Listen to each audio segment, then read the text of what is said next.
Mi chiamo Nina Pieracci, ho 12 anni, vado in sesta elementare.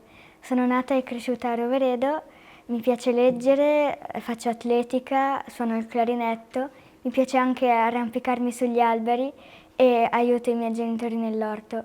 Ho una sorella più piccola di nome Lavinia e 4 gatti. Mi piacciono le montagne perché sono molto belle da vedere, c'è molta natura, ci sono molti animali e anche i laghi sono molto belli e anche i ghiacciai, anche se si stanno sciogliendo. E mi piace anche andare a sciare e fare delle passeggiate. Ho portato un granito del nostro fiume a forma di montagna. Secondo me rappresenta il Canton Grigioni perché ecco, è a forma di montagna e il Canton Grigioni ci sono molte montagne. La prima montagna che ho scalato è il Sagnorio con i miei genitori quando avevo 6 anni.